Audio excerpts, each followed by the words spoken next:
días a todos. Vamos a esperar a que se sumen algunos más y arrancamos. Nati, ya que te tengo ahí, ¿querés empezar con una oración? Te me fuiste de golpe, pero te hago volver un ratito. ¿Querés Bueno, dirigirnos? ok, Dale. oramos.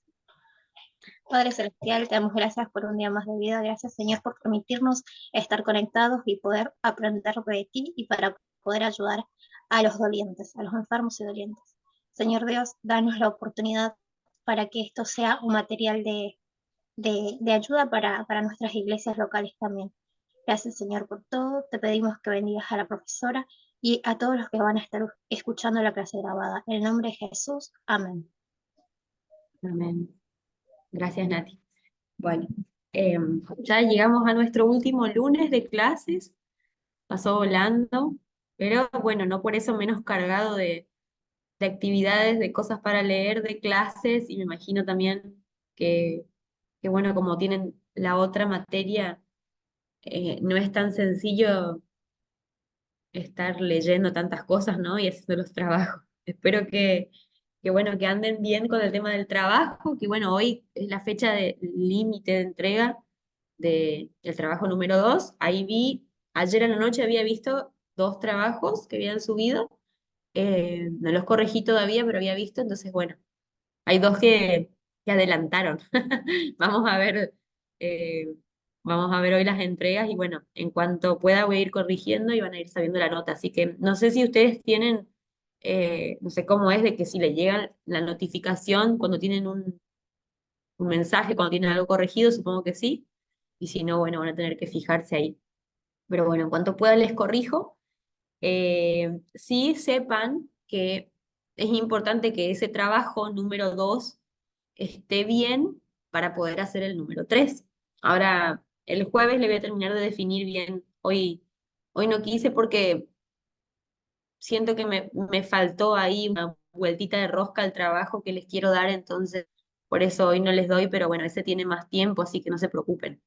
Y también pensaba, no los quiero atosigar hoy lunes con ese porque posiblemente muchos estén terminando el trabajo hoy, entonces va a decir, ni terminé este y ya me están metiendo otro. No quiero que me odien tanto, entonces, perdón. Entonces, les voy a dar bien el jueves. Eh, Todavía tienen este día, digamos, si quieren sacarse alguna duda, si quieren preguntarme, como siempre les digo, por el grupo, por mensaje.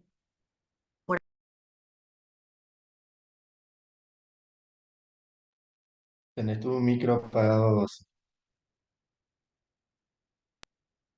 Se apagó recién, ¿no? Sí, sí, hace un No ratito. sé, creo que toqué el teclado sin querer. Así que bueno, creo que ustedes van bien y, y confío en que van a ir bien encaminados con estos trabajos también.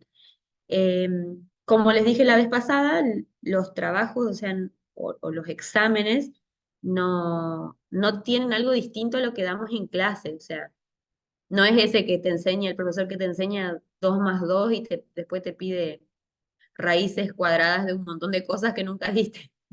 La idea no es esa, sino que las clases justamente sirvan para poner en práctica, para que aprendan, digamos, y después lo pongan en práctica. De lo más importante es la intención de las clases, ¿no? No me sirve nada a mí darle títulos y que después desarrollen solos, porque para eso, ¿para qué tienen las clases? Entonces, bueno, más allá de lo del trabajo, ahí me se está sumando. Más allá de lo del trabajo, me escribieron también para decirme algunos que querían que se habilite la plataforma para los que todavía no pudieron hacer el primer trabajo. Entiendan que por ahí sí o sí los que entregaron en tiempo y forma es como que están un poquito más al día y bueno, entonces, como siempre les digo, la nota no va a ser lo mismo que si se entrega un mes después. Pero con el tema de la habilitación, que bueno, justo me escribieron hoy, está bien que me pregunten porque entonces sé quiénes son los que quieren cursar, pero tienen que escribirle a Abraham, que es el que por ahí maneja lo de la plataforma, que yo no. Así que recae sobre él también, pobre Abraham. Bueno, eh, habíamos arrancado la última unidad, y continuamos hoy con esta. Gracias, Esme, bendiciones para vos. Acá es un día precioso, hace frío, como a mí me gusta, pero hay un sol re lindo, la verdad es que es un día precioso. No sé cómo están ustedes por ahí, pero espero que sea lindo también. Nati recién decía que no es un clima bueno para las alergias, no hace ni frío ni calor. Acá está un poco así también. Bueno, ¿ven el Power? La presentación.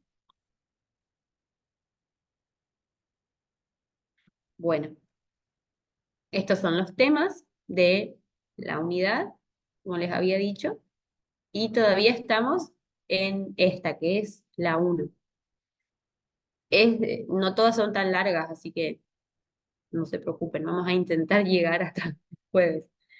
Entonces estamos viendo qué significa cuidar, qué cosa, acá es como que vamos más a la parte práctica, ¿sí? A qué hacemos y qué no hacemos con los dolientes, qué puede ser útil y qué cosas entorpecen el trabajo. Entonces, la idea de esta primera partecita de la unidad es que podamos tener cosas útiles, prácticas, herramientas, porque a veces nos dicen cómo son las cosas, pero no qué hacer con las cosas. Y a mí me parece interesante que haya algo práctico. Bueno, nos quedamos acá. Que nosotros, Pablo nos dice que somos llamados no, no era Pablo. ¿Qué les había dicho? Pedro. Encontramos que, pero bueno, sí. Somos llamados a ser una comunidad, somos llamados a ser sacerdotes y somos llamados a ser constructores de puentes entre Dios y las personas. O sea, es como nuestra misión desde esta materia, desde esta área, ¿no? De poder acompañar, si bien es algo para todos los cristianos, pero le damos este enfoque en esta materia porque eh, tenemos esa intención con los dolientes, con los enfermos, de que podamos ser esos cuidadores, puentes también, no solamente que escuchemos, no solamente que demos palabras de aliento, sino que traigamos el mensaje de Jesús a las personas, que las personas se acerquen a través de nosotros mediante su dolor a Jesús, a Cristo. Y las habilidades que debemos tener para ser buenos cuidadores es que seamos genuinos, es que seamos reales, que nuestra relación sea sincera, que seamos auténticos y que seamos personas que escuchemos. Ya vimos bastante de qué es eh, una persona que escucha, ¿no? Que es como que estamos como mucho con eso. Y algo que me llamó la atención, que es básico, pero que es interesante tenerlo en cuenta, siempre va a ser la palabra de Dios. Fíjense cómo Él nos habla, es decir, que ahí está el ejemplo de que nosotros podamos dar palabras de aliento, de que orientemos a la persona, de que podamos dar consejos, de que podamos decirle ciertas cosas, pero Él nos da la posibilidad de que nosotros hablemos con Él mediante la oración. Él le encanta escucharnos. Entonces, fíjense cómo ahí están estas dos habilidades, de que Dios, bueno, ni hablar de que es el más auténtico, Él es genuino, quiere tener una relación directa con nosotros y única, quiere tener esa relación. Y aparte, Él nos escucha, nos da la palabra, nos habla, pero Él está abierto a que nosotros le escuchemos. Es algo que él, perdón, él está abierto a escucharnos. Entonces, es algo muy interesante para tomarlo para nosotros, para nuestros dolientes. Hablarle sí, darle palabras de ánimo sí, pero escuchar. ¿Y qué cosas nosotros podemos hacer para crear esta habilidad de escuchar? Escuchar, se dice que escuchar es un arte, no es solamente presto mis oídos y trato de ser comprensivo con el otro y escucho desde el corazón, desde ser auténtico, de ser genuino, desde hacerlo con todo el corazón y real. Hay más allá de eso, porque hay cosas que nosotros podemos poner en práctica para que la persona realmente, más allá de solo sentirse acompañada, se sienta escuchada, pero con una escucha activa, como les digo siempre, que esa escucha ayude a la persona. Y fíjense que vamos a tener algunos puntos que tener en cuenta a la hora de escuchar. Dé su completa atención a quien esté hablando. Y uno puede decir, bueno, sí, es como que si me voy a poner a hablar con esta persona, le voy a dar toda mi atención, voy a dedicar esta horita, este tiempo, pero hay más cosas de la atención. Bueno, ni hablar de la postura corporal, uno debe tener una postura que acompañe, una postura de cansancio, una postura cerrada, una postura de querer irme. La dirección de los pies habla mucho de dónde quiere estar parada la persona, si se quiere quedar en esa conversación o si se quiere ir. No es lo mismo hablar con alguien sentándonos frente a frente que la otra persona hablándonos y nosotros parados. O sea, el lenguaje corporal, el lenguaje gestual dice mucho.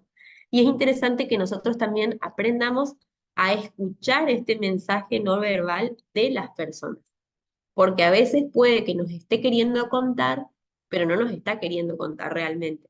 Entonces, la postura que tiene, como les digo, a veces eh, si nosotros estamos sentados a veces atentos, queriendo escuchar, y la persona es la que se para y se quiere ir, también nos dice mucho de su lenguaje de las manos, de, por ejemplo, si constantemente se toca una parte del cuerpo, se toca el pelo, hace algo, si todo el tiempo mira el celular. Bueno, ni hablar de que nosotros también tenemos que cuidar eso de nosotros, digamos, apagar el celular, poner en silencio, dejar en otro lugar, tratar de que sea único, ¿no? Entonces, hay cosas prácticas que ayudan a la atención, a que nosotros estemos predispuestos a escuchar, pero también en esa predisposición nosotros podemos ir descubriendo algunas cosas de las intenciones de nuestro doliente. Entonces, ¿cómo está sentada la persona? ¿Está muy nerviosa como para sentarse un rato? ¿Está muy alterada? A veces no es que no nos quiera decir, sino que lo que nos va a contar le genera tanta ansiedad que no se puede sentar, por ejemplo. A veces es interesante tener oídos atentos a lo que la persona no quiere decir, porque lo que la persona escoge no decir generalmente es lo más importante que tiene para decir, es mucho más importante que lo que dice. Entonces, ese no decir nos dice un montón. Ahora, nosotros no podemos arrimar a la persona, obligar a que nos cuente sí o sí eso. Tenemos que ser precavidos, tenemos que escuchar esa parte y no necesariamente con la escucha hay una interpretación o una intervención enseguida. Necesitamos a veces dar un poco de tiempo a que la persona logre confianza con nosotros, a que pueda encontrar palabras para decirnos. Si entabla una buena relación con nosotros, si no se siente juzgada, nos lo va a contar en algún momento. Seguro que sí. Entonces, no hay que apresurarnos, hay que tratar de manejar nuestra ansiedad por sobre lo que la persona nos quiere decir. Eh, Escuchen, por ejemplo, los tonos de voz. Los tonos de voz dicen un montón. Si la persona hace muchas pausas, si está por llorar. Hay veces en las que hay que dejar que las lágrimas salgan y otras veces la persona está tan acongojada que igual quiere contarlo y no le sale porque tiene eh, ganas de llorar. Entonces nosotros le podemos acercar, por ejemplo, un vaso de agua. El vaso de agua, el agua, digamos, hace que eh, paremos de llorar, por lo menos que se calme un poquito. Eh, yo no voy a llorar porque tomo agua, pero se me seca la garganta. Mi garganta es así, es como cuando empiezo a hablar mucho, mi cuerpo solo me dice que tengo que ir callándome, porque mi garganta empieza a fallar. Eh, bueno, fíjense también las partes en una historia, por ejemplo, que cuenta con alegría, que le es fácil contar a la persona y en qué parte se empieza a trabar, por ejemplo. Bueno, como les decía, el tono de voz en ciertas cosas, las pausas, los silencios, todo nos dice un montón de cosas. Por eso, lo que no dice es lo más grande de toda la información. No, las personas nos dicen muy poco. Es más, Hay personas que son hiperverborrágicas, pero no por eso nos están diciendo lo importante. Hay autores de psicología, por ejemplo, que dicen que el relato no es lo importante, no es lo importante lo que le pasó. Pero con esto están queriendo decir que no es que no le prestan atención a si hubo un abuso, por ejemplo, no que va a restarle importancia al relato en sí mismo, sino que para la interpretación de un psicólogo, el relato en sí mismo, el hecho en sí mismo, lo que le pasó no es lo importante, porque la interpretación va por debajo, va por otras cosas. ¿Qué sensación le dejó? ¿Qué percepción tuvo de eso? ¿Qué elaboró con lo que le pasó? ¿Qué herramientas tiene para afrontar eso? ¿Se entiende? Es como que a veces no es el hecho en sí, sino lo que la persona saca de lo que le pasó. Por eso podemos ver, por ejemplo, que algunas situaciones son son parecidas en las personas, pero para unos, algunos son más resueltos y logran salir adelante y lo ven desde una mirada, pero para otros es algo que los marcó y que no pueden salir de ahí. Entonces, no es tanto el hecho, sino la elaboración de cada uno. Por otra parte, escuchar los sentimientos. ¿Y cómo uno escucha los sentimientos? Solo prestando atención. Tanto como los hechos de la historia de la persona, se tienen que escuchar los sentimientos. Y ahí está mucho lo que les decía del tono de voz, las pausas, qué parte los conmueve, qué parte cuenta como si nada. Y ese a veces, ojo, a veces el contar un hecho como si nada, como si no le diera importancia, hay que también prestar atención, porque a veces puede estar contando que alguien le hizo algo muy grave y no es que no le importa, sino que posiblemente tenga una actitud negadora. Y la actitud negadora es a veces hacer como que ni pasó o como que ni me importó. O también hablando de que esa persona le hizo algo a alguien más. Si no le pone carga emotiva, también es para prestar atención. Es algo a lo que nosotros después podemos volver. Son preguntas que nos podemos armar después, cuando volvemos a nuestra casa, tratar de repasar lo que vivimos con esa persona y tratar de sacar en limpio. Y son palabras, cosas que después podemos tomar para volver en otro momento. Vos me contaste el otro día sobre esta situación. ¿Y qué te genera eso? ¿Te molesta? ¿Te dolió? ¿Qué emoción le podés poner o qué palabra le podés poner a esta emoción que tenés? No, nada. Bueno, quizás sea algo que tenemos que seguir recabando, revolviendo, ¿no? Entonces, la mitad del trabajo tiene que ser o sea, escuchar el relato y la otra mitad escuchar los sentimientos. Entonces, si hay expresiones de culpa, si hay expresiones de enojo, de rechazo, de negación. Un ejemplo del autor de este libro, de El cuidado pastoral desde la cuna hasta la tumba, dice eh, un ejemplo de un adolescente que nos viene a hablar, por ejemplo. Dice, anoche me enojé con mi mamá, tanto que la rechacé totalmente. Y le dije que saliera de mi cuarto y que nunca más regresara. Entonces, el sentimiento aludido, lo que dijo, es el enojo. Pero fíjense que eh, puede haber una expresión de culpa teñida en eso. Entonces, hay algo que es lo evidente, que es lo que la persona dice, está enojada, está herida, está dolida. Pero ¿qué sentimientos hay por detrás?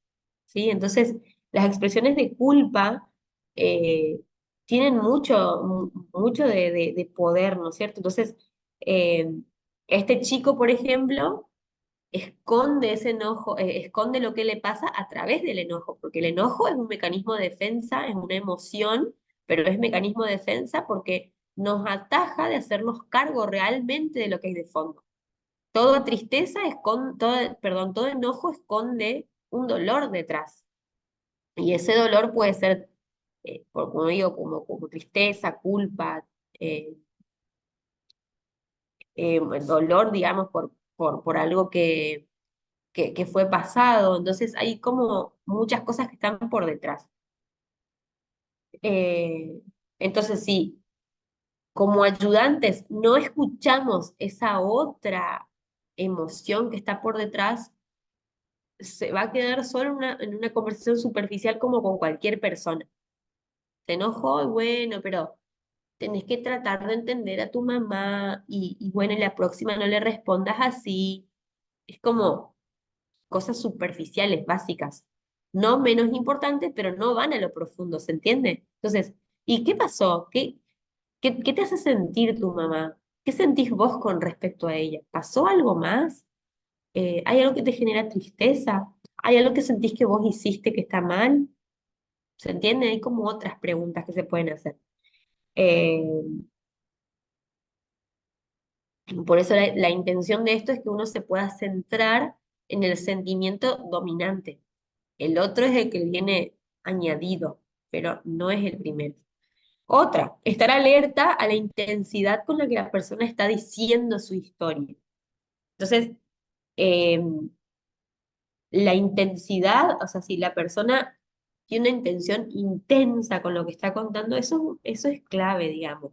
Porque como digo, puede estar, estar escondiendo como otra emoción, pero a la vez vemos qué es lo que realmente le genera, a lo que le da importancia, digamos, a esa persona. Entonces, eh, si, dice el ejemplo, ¿no? Si una persona viene con una historia de horror en una relación familiar, pero lo dice con una sonrisa, ojo, o sea, hay una negación, ¿no es cierto? ¿Cómo puedo contar algo horrible y sonreír al mismo tiempo? Entonces, podemos sospechar de que la persona no está cayendo en la cuenta de lo que significa realmente. Entonces, ese sentimiento dominante también, eh, la persona lo expresa sin drama, lo puede expresar como con mucha intensidad o lo cuenta medio a medias, la emoción no se deja ver bien o está bien oculta. Entonces, la intensidad con la que nos cuenta nos dice bastante, ¿sí? Otra, no tener temor a formular una respuesta en nuestra mente antes de contestar. Entonces, nosotros primero tenemos que identificar el contenido, identificar el sentimiento dominante y después responder. Eh, una respuesta a nuestro ejemplo anterior del adolescente puede ser, ¿te sentís culpable de haberle hablado mal o de haberle hablado duramente a tu mamá anoche? Entonces, podemos pensarlo y después decirlo. Entonces, nosotros podemos, es inevitable, ¿no? Que se nos y vengan un montón de ideas a la cabeza. Hay que intentar no hacerlo con tanto juicio de valor, pero sin embargo son cosas que solamente van a venir, digamos, van a venir hacia nosotros. Y eh, tenemos que ver que lo que le podamos decir, nuestro tono de voz, no suene como acusador, sino como comprensivos, genuinos, pero también seguros. Nos vamos a equivocar un montón de veces con las interpretaciones que damos, pero ese no es tanto el problema, sino que sigue siendo una relación genuina. Ahora, lo interesante es que eh,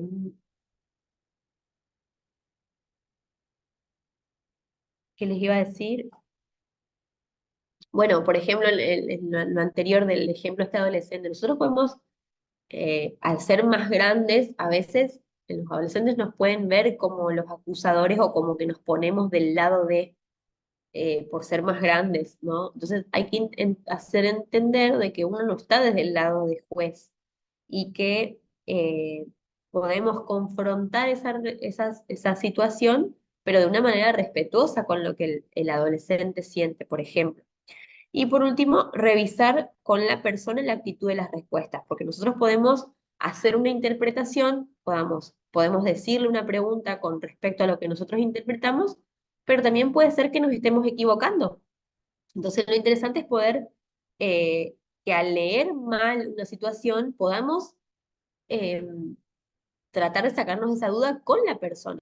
Yo creo que tal cosa puede ser y capaz que nada que ver, capaz que interpretamos mal, pero si nosotros leemos mal una situación y no nos sacamos esa duda, puede que nuestro trabajo de continuidad con esa persona sea todo un error, porque capaz que vamos a estar dando vueltas sobre algo que no es lo importante.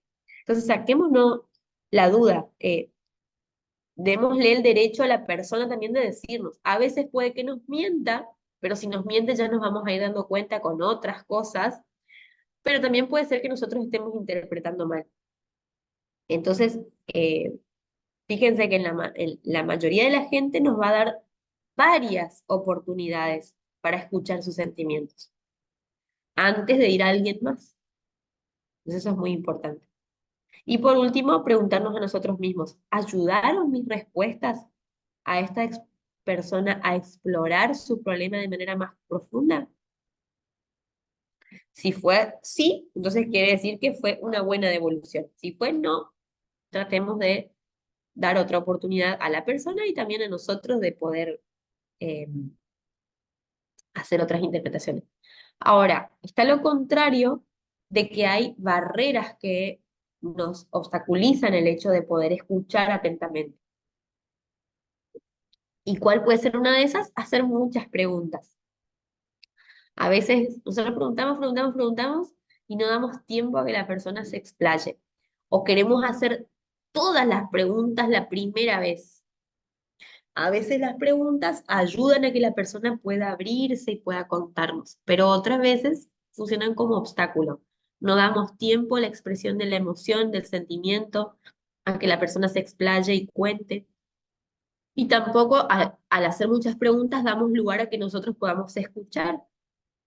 Muchas veces el hacer muchas preguntas está queriendo tapar nuestra ansiedad y nuestra barrera a poder ayudar incluso.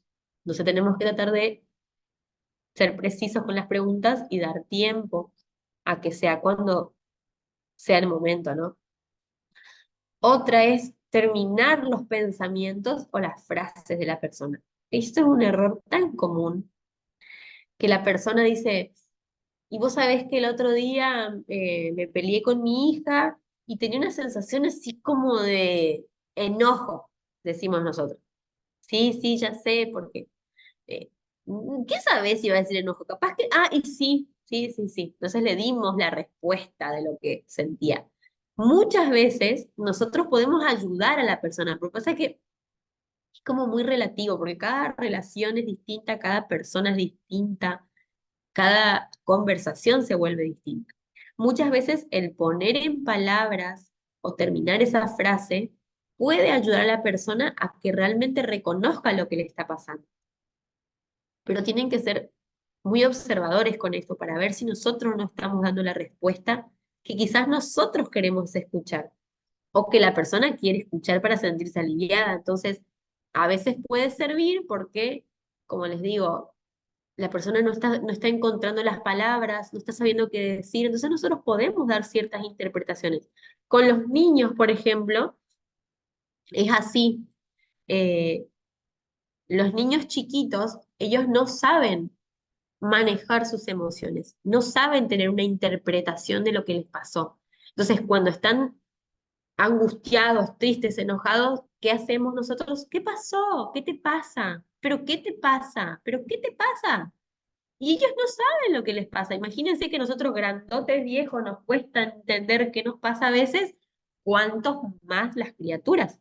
Entonces ellos necesitan que seamos nosotros los adultos los que pongamos en palabra lo que les pasa. No necesariamente tenemos que decirles cómo se sienten. Podemos hacer como una interpretación abierta. Por ejemplo, eh, no sé, se rompió la banana a la mitad y por eso se frustraron y hacen un escándalo, un berrinche.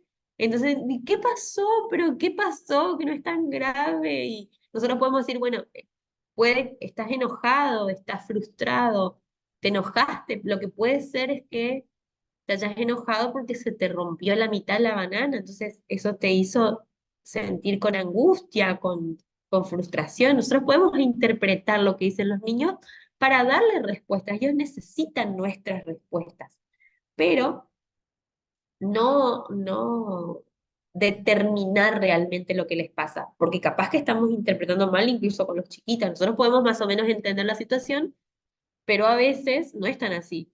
Algo que yo reconozco que a mí me molesta es que la gente interpreta cómo se siente mi hija. Eso me molesta un montón porque mi niña particularmente, si está encima con el chupete en la boca, tiene cara seria. Es como que le agarra como un modo así de fiaca y se queda seria. Y bueno, cuando no conoce a alguien, no, o cuando hace mucho tiempo que no ve a alguien, es como que se queda con cara así como de póker, como decimos los psicólogos, cara neutra. Y la gente, ¿estás enojada? ¿Por qué estás enojada? Está enojada, ¿por qué tenés que interpretar que está enojada? Puede estar seria, puede tener sueño, puede no tener ganas de hablar con alguien, pero esa interpretación de cómo se siente, reconozco que a mí me molesta mucho. Será lo que tengo que trabajar yo y enseñarle a ella a que pueda manejarlo, pero si veo que la gente tiene como esa necesidad o tenemos esa necesidad de,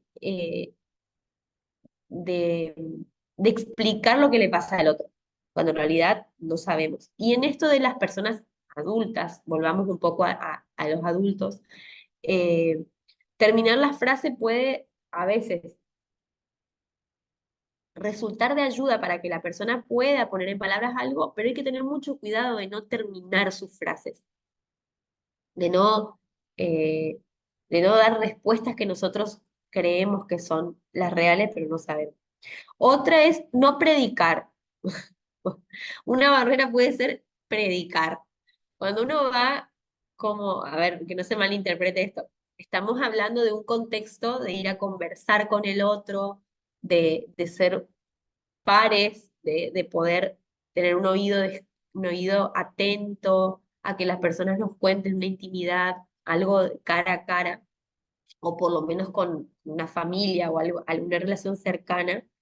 Entonces, a veces caemos en el error de que el predicar es lo que hubieses hecho, lo que tendrías que haber hecho, hubieses hecho tal cosa, lo que tendrías que hacer ahora. Se entiende como, entre comillas, el predicar, porque es como darle una guía de lo que tiene que hacer. Y eso en realidad está considerado como una barrera al escuchar, porque es como que nosotros tenemos creemos que nosotros tenemos que ser los que tenemos que guiar a la persona. Y en realidad es el Espíritu Santo el que guía a la persona, no nosotros. Y a veces caemos en la cuenta de lo que la persona tiene que hacer y no es la solución. Otra puede ser, otra barrera es negar la realidad de los sentimientos. Eh,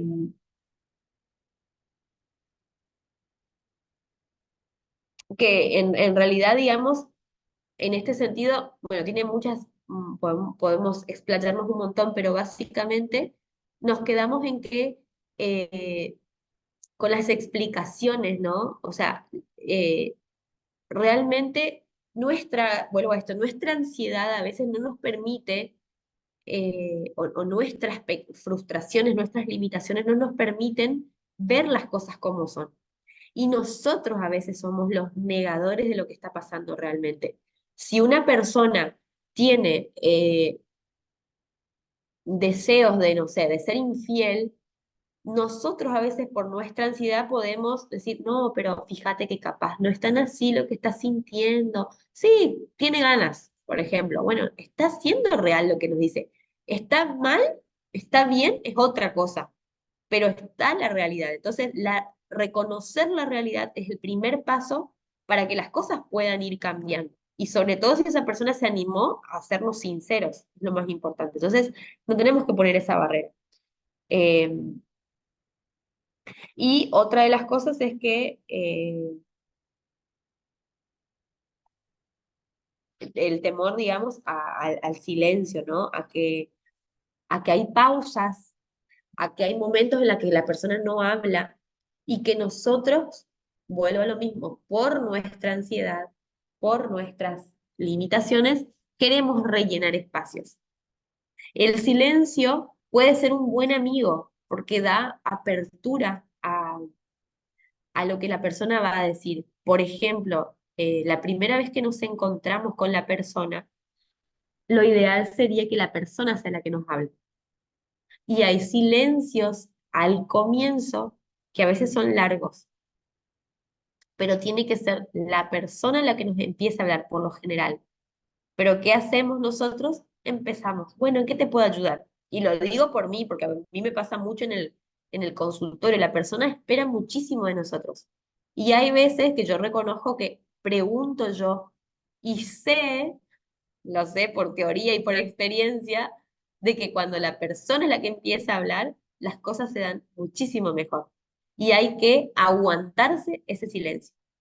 Y a veces dentro de la conversación también se van a dar silencios. Pero no todos los silencios son incómodos. Generalmente la primera vez es un silencio incómodo, pero se supera ese silencio, les aseguro. Ese silencio, dice el autor, que puede ser un silencio creativo. ¿Cómo vienen hasta acá?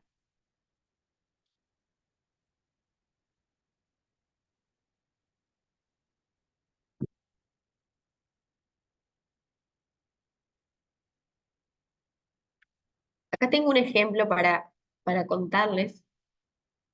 Vuelvo a este autor y este ejemplo lo pueden encontrar tranquilamente en el libro, pero lo quise traer porque me pareció interesante estudiarlo desde un caso. Esto básicamente está dirigido a cuando nosotros nos vamos a encontrar con alguien que está internado, ¿no? A veces puede ser hospitalizado justamente en la institución, en la clínica, en un hospital, pero a veces también puede ser alguien que está internado en la casa. Entonces, eh, vemos un ejemplo de este autor que trató con una persona que estuvo internada. Entonces, primero, uno de los cuidados que tuvo es que tocó antes de entrar.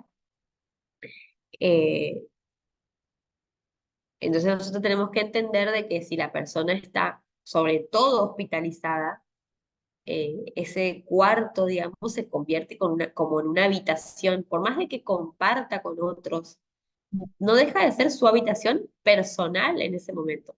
A veces es más difícil cuando comparte la habitación con otros, ¿no? Pero es muy importante tener pequeños gestos, ¿no? De tocar, por más de que haya un montón de gente adentro, bueno, no ser invasivos con el cuerpo.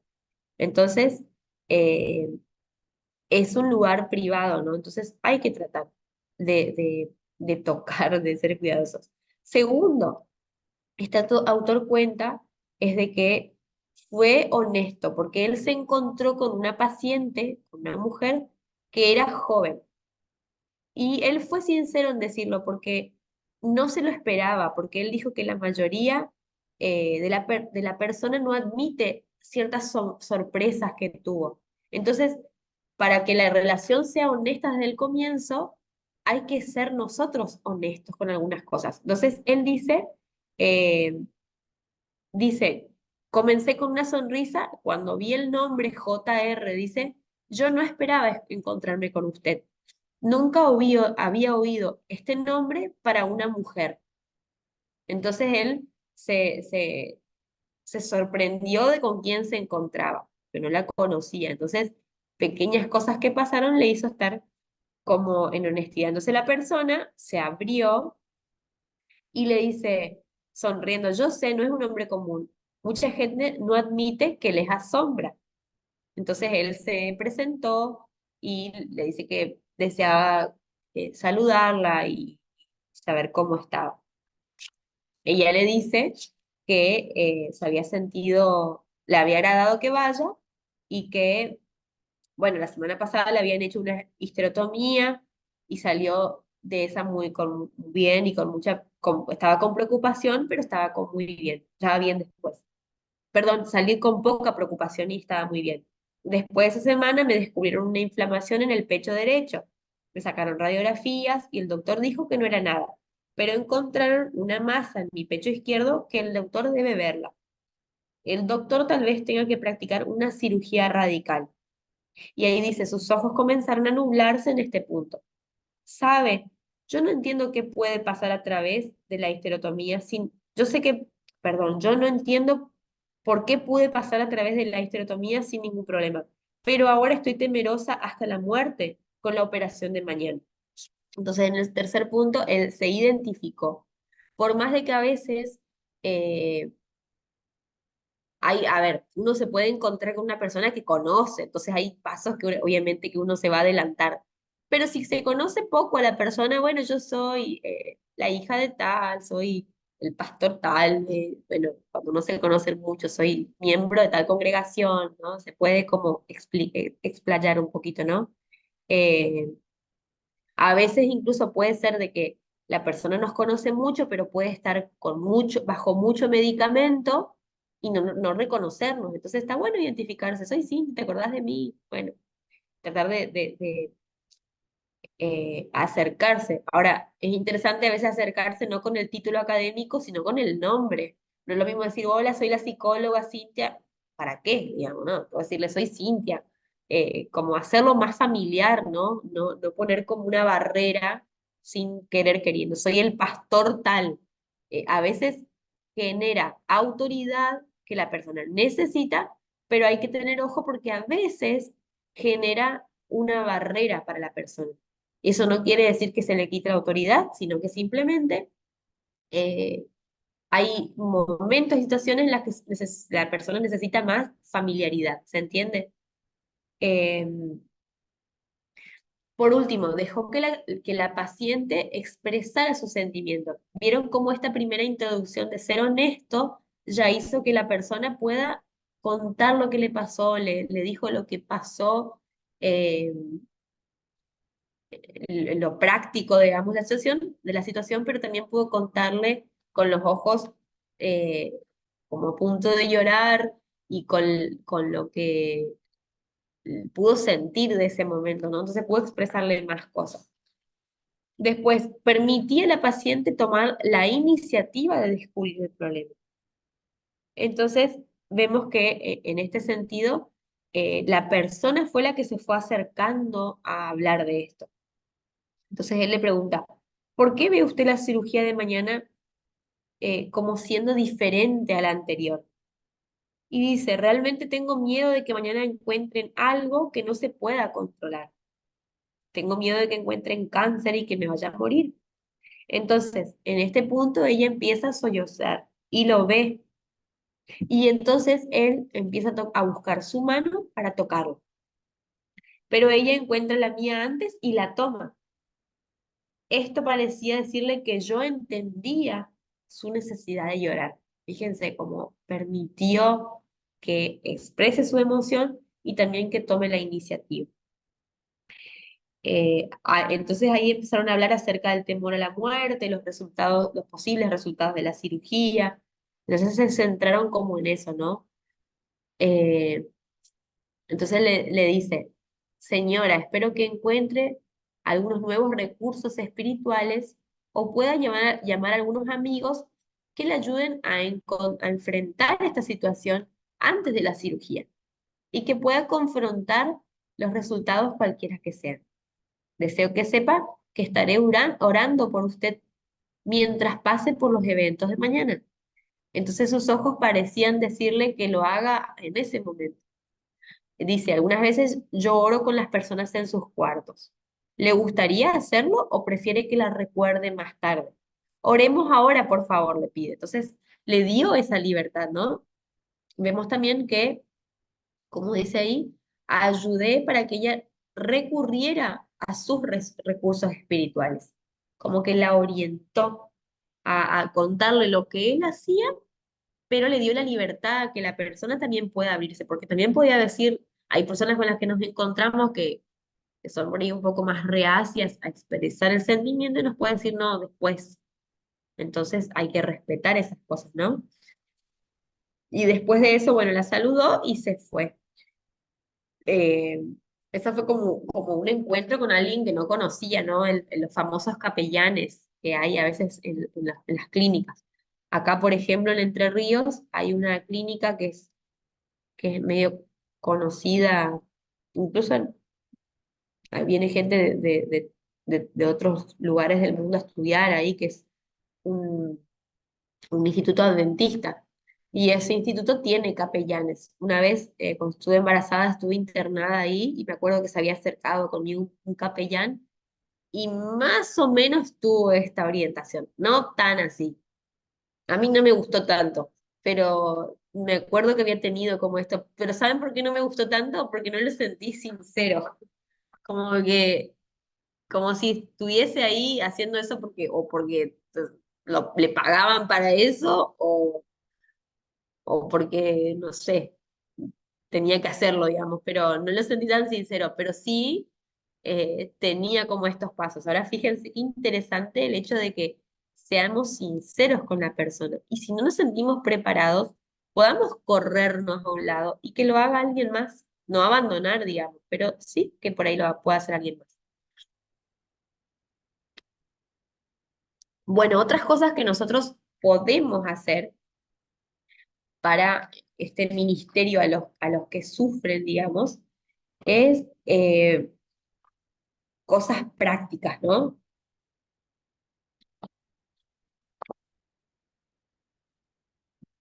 Espérenme, que más o menos entramos en la misma idea, pero eh, acá estaba. Entramos como en la misma idea, pero como un poquito más específicos. Bueno, y la primera es como el poder estar atentos, presentes y atentos físicamente, ¿no?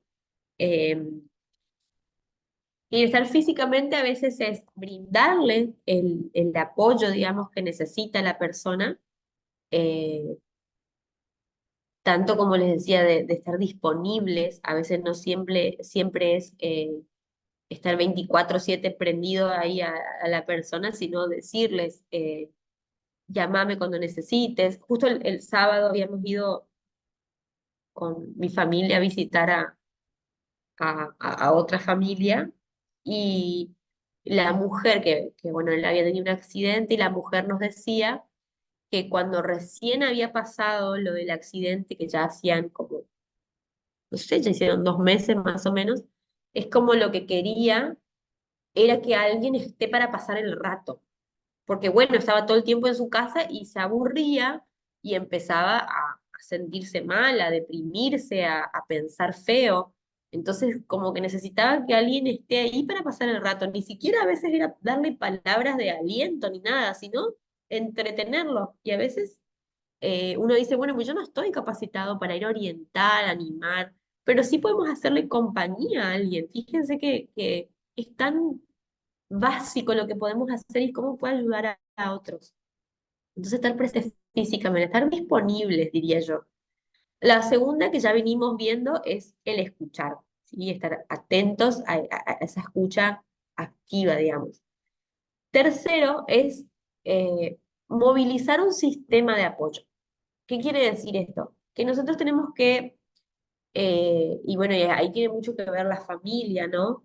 De que a veces uno no puede hacer todo uno, no lo va a poder hacer todo uno nunca en realidad, pero sí a veces uno puede buscar la manera de que haya un círculo protector de esa persona, alguien que ayude. Entonces, eh, si hay un tema que nosotros no podemos abordar porque no nos compete, porque va más allá de nuestras capacidades, y tiene que ser un recurso para médicos u otros profesionales, es también hablar con la familia, vamos a buscar ayuda psiquiátrica, psicológica, puedo conseguir algunos números de teléfono, a veces uno puede ayudar a la persona a llevarla a cierto lugar, no necesariamente hay que hacer todo uno o estar donde uno cree que debería estar, pero no le sale. Entonces, a veces uno puede hacer como un sistema de apoyo, ¿no? A veces al estar pendientes, a veces hablar con la familia, preguntarle, ¿necesitas algo? Podemos movilizar algunas cosas. La iglesia tiene esto y creo yo que funciona muy bien y debe seguir así, de poder eh, crear como un círculo, ¿no? Por ejemplo, hay alguien que necesita en cierto momento que se le esté brindando ayuda con alimentos, eh, con comida y bueno, hacer una red de quienes cocinan cada noche, por ejemplo, para esta familia, o ir a llevarles cada tanto algo, ¿se entiende? Como que crear un sistema, que a veces no es solo lo económico o lo material, sino como digo, a veces también es de otro tipo de atenciones. Eh, pero sí o sí delegar, porque que recaiga todo sobre uno no sale bien. Ser genuinos, como ya habíamos visto, tratar de ser auténticos, que es una relación real, y no menos importante, orar con la persona y por la persona. Ser eh, ese canal, ese puente, ¿no? O sea, hablar como eh, representar a las personas en nuestras oraciones y también ser esos representantes para las personas cuando hablamos con ellas y orar. ¿Alguien quiere decir algo hasta acá? ¿Vienen bien? Si tienen algún ejemplo, también lo pueden traer, nos enriquece a todos. ¿Cómo están? Nati se fue, sabrá. Recién veo que no estaba. Bueno, si no, sigo. Vamos a ver, según María del Carmen Castro, que es del libro de tanatología, el que les había dicho la vez pasada, va a decir que hay tres niveles de escucha, ¿sí? Esos tres niveles tienen que ver con oír, escuchar y la otra es empatizar. Oír vendría a ser como, bien simple, digamos, cuando nosotros no ponemos atención.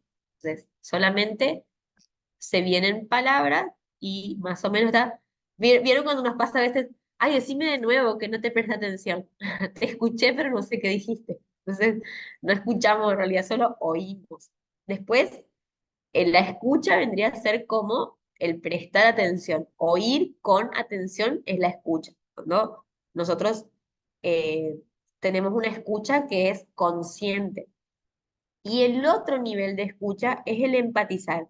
Es cuando nosotros comprendemos los sentimientos y la situación personal de las personas.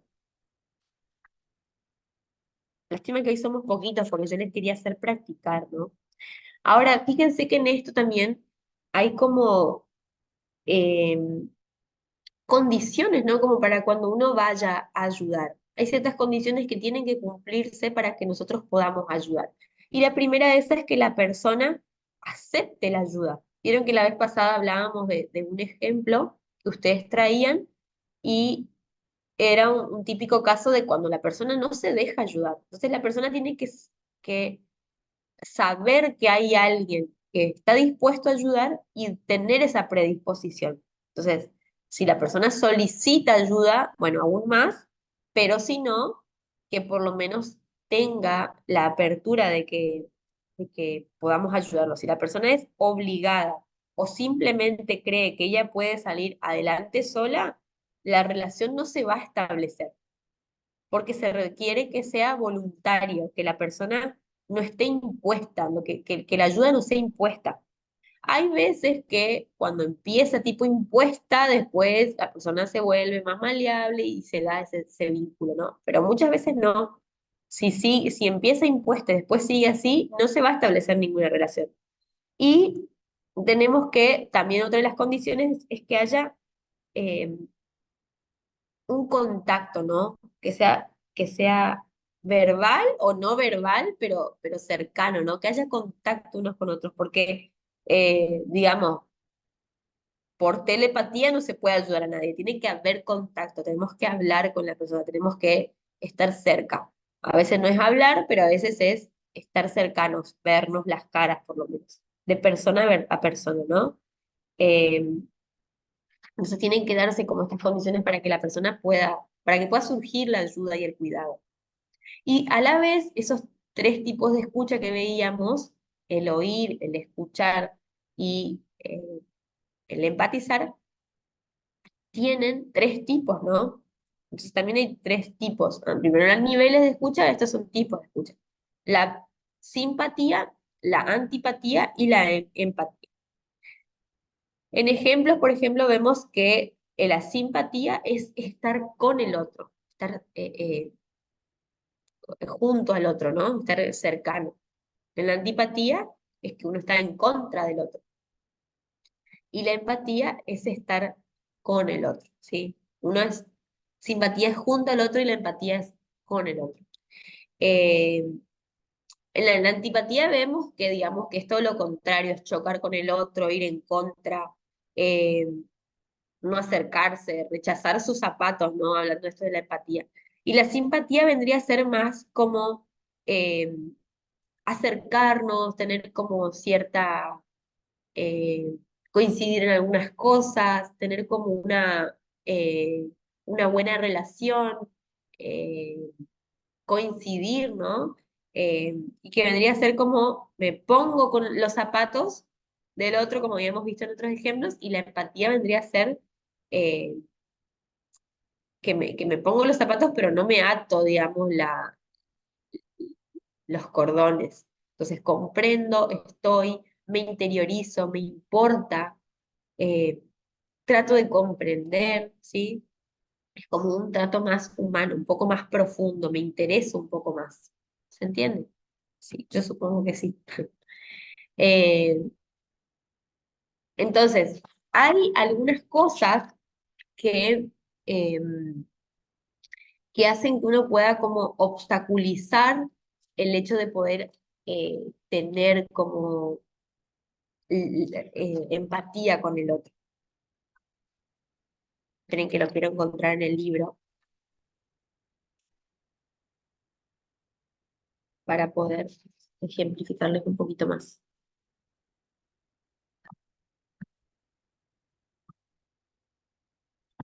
El padre del concepto de la empatía es Thomas Gordon.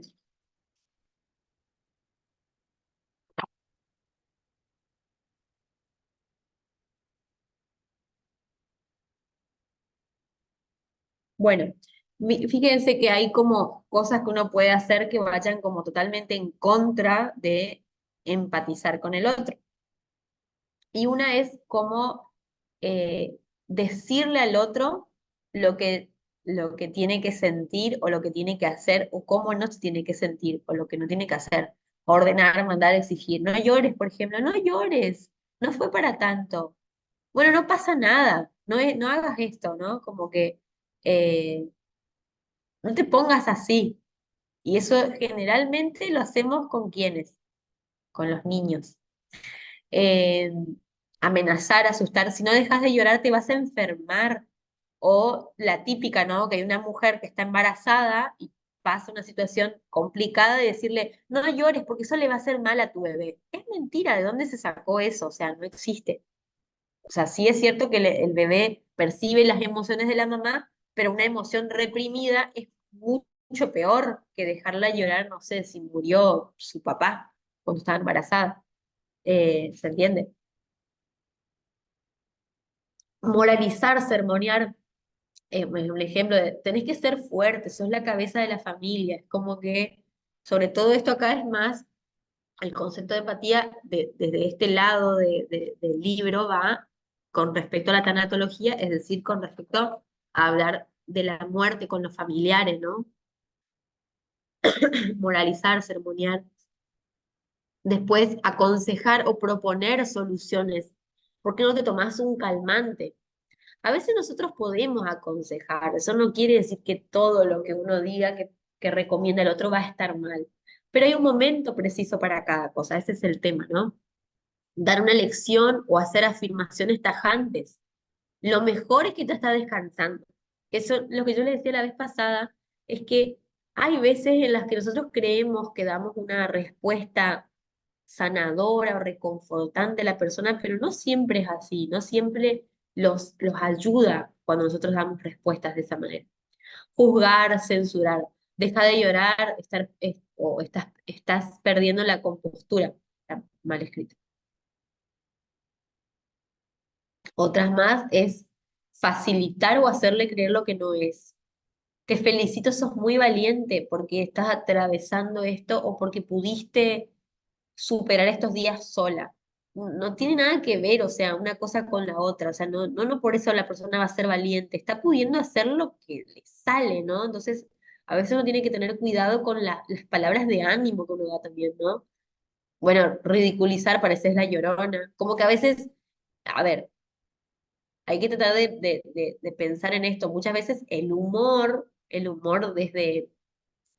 desde sacar una sonrisa al otro sí puede servir, pero no que vaya con el tinte de hacerle sentir el ridículo, ¿no? Mirá, mira tu cara, ¿cómo está?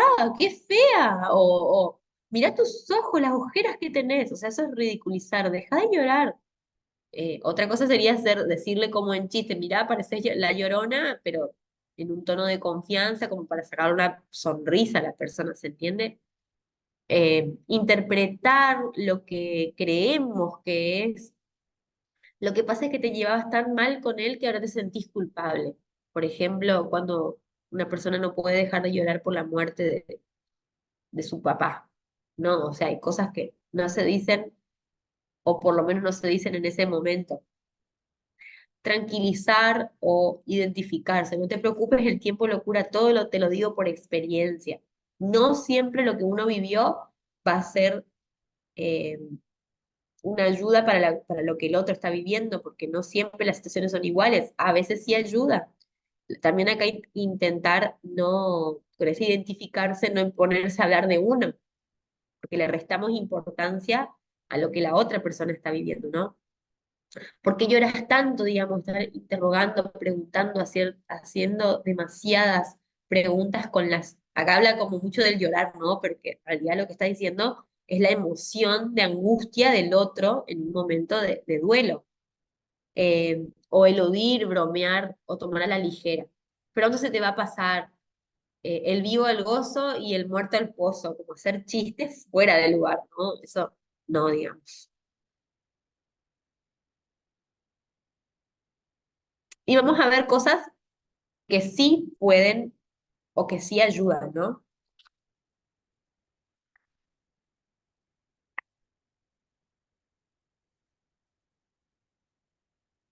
Que vendrían a ser como algunas técnicas para desarrollar esta escucha empática. El primero que tenemos es el reflejo de sentimientos. Y lo que hace esto es que, como dice ahí, conduce a la persona a tomar conciencia del sentimiento o intención implícita en su comunicación. Es decir, que con esto, un poquito lo que veníamos hablando después, es que nosotros respetamos lo que la persona está sintiendo, lo que la persona, o lo que el doliente está sintiendo, ¿no? Eh, por ejemplo, nunca decir cosas como, no debería sentir esto, o sea, no, o sea, está sintiendo, jamás hay que decir cosas así. O qué raro que sentís esto. Me acuerdo que una vez yo estaba en un momento de angustia y sabía que no me estaba sintiendo bien y una profesional me dijo, qué raro lo que te pasa, qué raro. Me acuerdo que me había hecho sentir peor, porque ya que me sentía mal, me hacía sentir peor con su comentario. Después lo analicé, digamos, y dije, bueno, esta persona desconoce sobre la temática, pero a veces en el desconocimiento caemos en un error tan grande que puede lastimar mucho más al otro. Entonces, jamás hay que hacerle creer a la persona que lo que está sintiendo está mal. Y en ese sentido podemos como limitar las preguntas del por qué, ¿no? Y nosotros con esto, por ejemplo, lo que intentamos hacer es que ayudamos a la persona a que pueda ver lo que está sintiendo, a interpretar lo que le está pasando. Ese es el reflejo de sentimiento, ¿no? Entonces, con unas palabras prudentes para que la persona, con el cuerpo, ¿no? Con el estar presente, ayudamos a que la persona pueda desahogarse, sentirse con alivio, a poder expresar realmente lo que le pasa y tomar conciencia de que es esto lo que le está pasando, esto. Eh, Ahora, no sé si hay alguno que pueda estar disponible ahí para hablar un ratito, porque si no, sigo. No sé si Mario o Esme están, si no, no los quiero molestar porque por ahí Mario sale al trabajo, Esme está con sus niños. Si no, podemos hacer como un pequeño ejemplo. Yo les voy a decir igual. Si ustedes están ahí, me hablan y si no, lo piensan cuando lo vean después también los que miren la grabación. Eh, un ejemplo, una mujer de edad avanzada con amenaza de infarto internada en un hospital. Cuando se llega a vieja, dice, es de esperarse que sucedan cosas como esta. Estoy contenta de estar viva, pero déjame decirte que acá hay personas que están peor que yo. y allá afuera hay quien está peor que los que estamos aquí. Soy una mujer que le gusta quejarse, que no soy una mujer que le gusta quejarse, perdón. Y no voy a hacerlo ahora. En este hospital no se da el mejor servicio, pero qué bueno que existen hospitales como estos para atendernos. Entonces la pregunta es, ¿cómo se siente esta mujer? ¿Qué opinan de cómo se siente esta mujer? No les voy a dar yo la respuesta. La idea es que lo piensen. Son ejercicios que ayudan a el reflejo del sentimiento, a poder poner en palabras lo que le está pasando. Otro ejemplo dice, una madre un mes después de la muerte de su hijo de 15 años.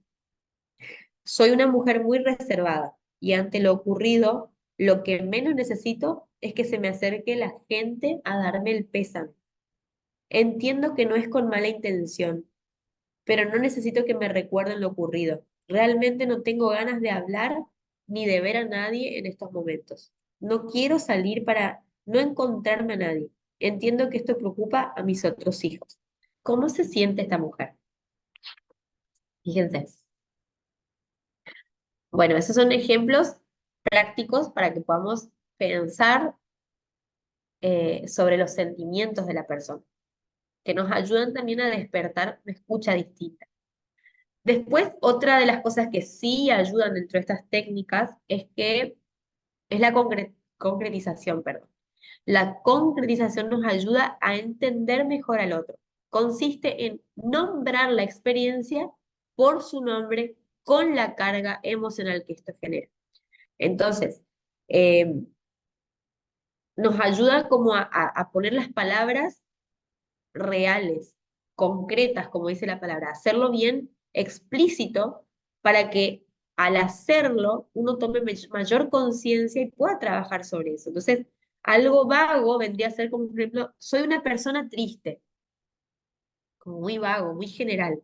Lo concreto vendría a ser, cuando mis hijos salen de viaje y llegan a casa, parece que no existo. No me saludan ni hablan conmigo. Me siento triste y lloro. Fíjense cómo al poner en palabras algo es explícito, bien explicado, bien concreto, se carga, se quita, perdón, la carga emocional de todo, porque si uno dice que es una persona triste, entonces todo en la vida le da tristeza, los todos, los nada, los generalismos no ayudan. Entonces hay que ser concreto, es esto lo que le está pasando, ¿se entiende?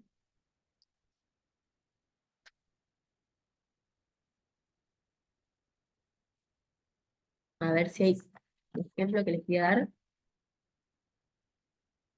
Entonces, cuando uno de los dolientes, digamos, que se nos acercan, hace una explicación de lo que le pasa de manera vaga, son momentos en los que nosotros podíamos preguntarle cosas más específicas. Si dice, por ejemplo, estoy triste, la pregunta podría ser, ¿cómo te sentís al estar triste? En este momento, ¿qué es lo que te pone triste? Sí, hacer como más concretos. ¿Hay cosas que te pongan más triste que otras? Para ayudar a la persona a entender, ¿no? Y la otra es la atención psicológica. Y la atención psicológica se desarrolla a través de escuchar la conducta no verbal, como veíamos viendo, la conducta verbal, todo lo que dice, y también el escucharse a sí mismo. Entonces, eh, cuando uno hace una relación intrapersonal con lo que le pasa, realmente uno puede escuchar mejor al otro, ¿no? Entonces uno, al conocerlo de uno, puede trabajar mejor en la escucha al otro, ser menos juez. Carl Rogers decía, si puedes crear un cierto tipo de relación, la otra persona descubrirá en sí misma su capacidad de utilizarla para su propia maduración y de esa manera se producirán el cambio y el desarrollo individuales. Entonces, crearlo primero en uno mismo para ayudar al otro a crearlo. ¿Se entiende? ¿Están ahí todavía? Mis alumnos están perdidos.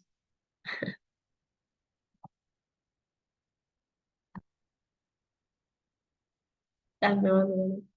Bueno.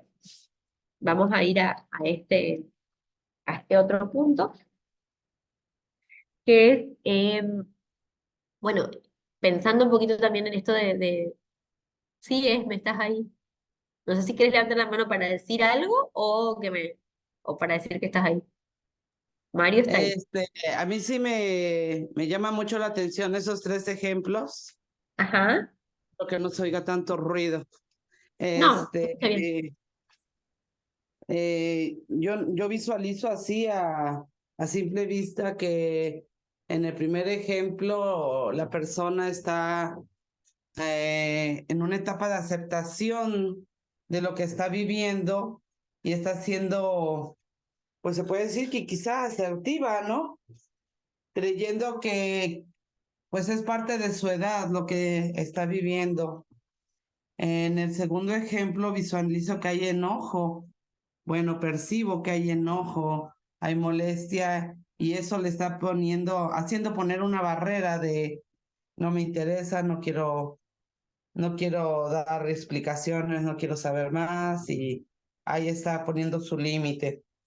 Y la tercera, sí, sí ya está cayendo en depresión porque pues ya está en una postura muy negada, ¿no? Muy de mucha tristeza, de una situación más que le está conflictuando internamente. Bueno, eso alcanzo Bien, a percibir así, bien. a grosso modo.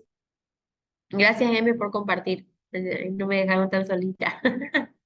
Gracias. Sí, es así como vos decís. Fíjense cómo de un solo discurso, de un recorte, se puede sacar una interpretación grande, ¿no? Incluso no conocemos todo el contexto, podemos pensarlo desde un ejemplo. Ahora, qué interesante es cuando uno se pone a escuchar a la persona, a conocerla realmente, podemos realmente conocer el trasfondo de las cosas. El tema es escuchar, escuchar sin juzgar. Vos dijiste algo que me parece interesante, que la persona pudo ser asertiva. Y la palabra asertivo es interesante traerlo también. Creo que hablabas del ejemplo de esta mujer que lo puede ver de una manera eh, más desde la aceptación, ¿no? De una manera más optimista. Y la asertividad incluso se entiende en contraste con otras dos, que son la pasividad y la agresividad, que nosotros constantemente tenemos maneras de responder y tenemos estas maneras ante un montón de situaciones que se nos dan en la vida. Todos somos a veces agresivos, asertivos o pasivos. ¿Y qué es? La pasividad, pongamos un ejemplo de alguien bueno, que viven en conflicto de pareja, por ejemplo, y su pareja es de decirle las cosas que no le gusta, que hacen mal, a veces se lo dice en un tono malo, a veces bueno, a veces, bueno, le dice las cosas. Y esta persona puede adoptar la actitud pasiva, que es que no dice nada, se guarda las cosas para sí misma. Que ahí es incluso donde aparecen un montón de síntomas físicos, las gastritis, por ejemplo, las úlceras, tienen que ver con el no decir, el guardarse, los problemas estomacales. eh, y también está el otro punto, que es lo agresivo, que incluso también puede traer problemas de gástricos, digamos, que es cuando vomitamos las cosas malas, cuando sale mal, el agresivo es el otro extremo, ¿no? El decir las cosas sin filtro, sin freno, yo soy así y los digo, enojarse constantemente. eh, Son personas que, digamos, que tienen una actitud grosera incluso, o que constantemente están enojados, ¿no? Entonces tenemos como la pasiva y la agresiva. Y en el medio, que es el ideal, digamos, es la asertiva, que es decir las cosas de la manera precisa en el momento preciso, que es poder expresar lo que nos está pasando, pero en el momento en el que tenemos que decir las cosas, no un mes después y no a veces con toda la emoción y la impulsividad del momento. Es la persona que logra analizar las cosas desde la aceptación, desde el proceso, desde el razonamiento, ¿sí? Entonces, lo asertivo siempre es el ideal. ¿Qué nos sale?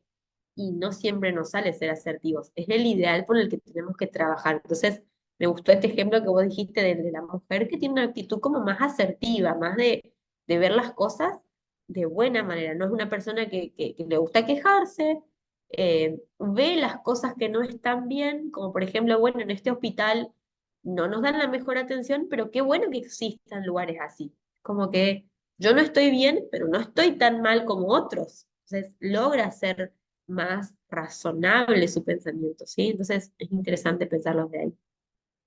Chicos, yo les propongo algo. No voy a entrar acá, yo tendría que terminar ahora la clase un ratitito antes, unos 5 minutos antes, 10, no sé qué hora es bien, eh, porque si entro acá se nos va a ir un poco más la hora.